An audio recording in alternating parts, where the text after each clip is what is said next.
Hi everyone, I want to start with a slightly awkward question. When was the last time you actually laughed at work? Not a polite staff room chuckle, not a polite smile in the corridor.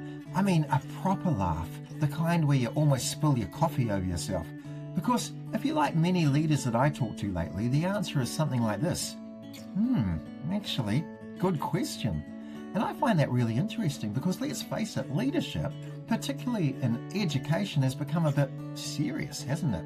In fact, sometimes it feels like it's become too serious for its own good.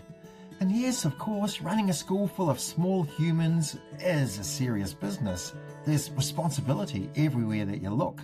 But if you pay attention, there are also plenty of moments where it's possible, if you let yourself, to briefly forget about the assessment shifts or the attendance conversations or even the curriculum refreshes or that parent email that arrives at 9:42 p.m. with the subject line, just a quick question, which definitely isn't quick. Because, somewhere in the middle of all that busyness, if you allow it, something very important can quietly slip out the door. It's lightness. And yet here's the curious thing. Research suggests the opposite should actually be happening. Positive psychology researcher Barbara Fredrickson found that positive emotions, things like joy, humour and curiosity, actually expand our thinking. She calls it the broaden and build theory.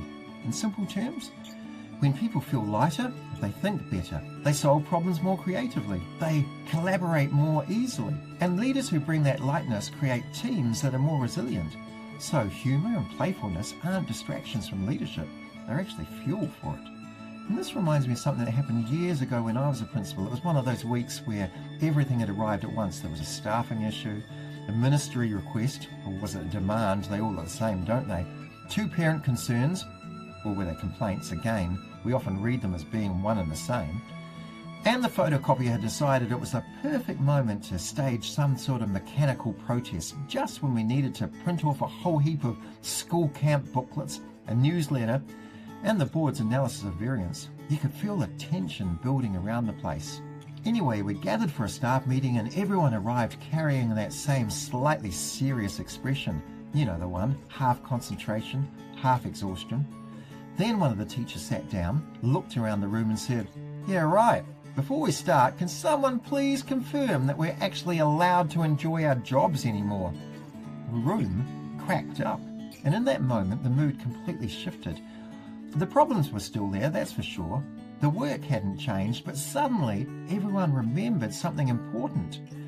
We were allowed to be human while doing it. This brought a much better type of energy to what we were doing. And leadership, as it turns out, is largely about energy.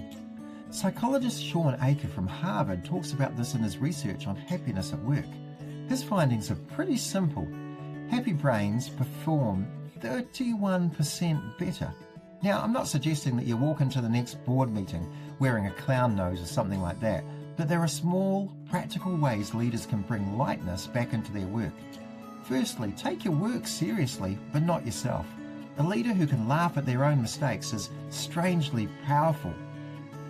It signals something important, that it's safe to be a human here. Secondly, notice the tiny triumphs. Someone solved a tricky timetable problem. Someone handled a difficult parent conversation well. Someone got a reluctant student to finally write a paragraph. We'll celebrate those moments. You see, lightness grows when attention shifts from problems to progress. And thirdly, allow moments of play. Play, it's not childish. Play is how humans experiment safely. Google famously built innovation time into their work culture. In schools, well, you can do the same. Staff room quiz, a ridiculous hat day, a shared laugh over the photocopier meltdown. And these things matter more than we realise, because here's the truth, and I'm picking that you won't be at all surprised about what I'm about to say here. Leadership is already hard, and when it becomes only hard, people slowly disconnect from it. But when leaders carry a little lightness with them, humour, warmth, playfulness, they remind everyone of something important, that schools are human places and humans work best when they feel alive. So maybe the question this week isn't about productivity. Maybe the question is, where did the fun go and how might you invite it back? Because Leadership with a little lightness in it, well, that's leadership people actually want to follow. Now, if you enjoyed this video, then you'll undoubtedly enjoy reading my latest book, 54 Quotes and Provocations. It's stacked full of great leadership quotes and ideas to help free up your thinking time so that you can enjoy your job a lot more. Go and get your copy now.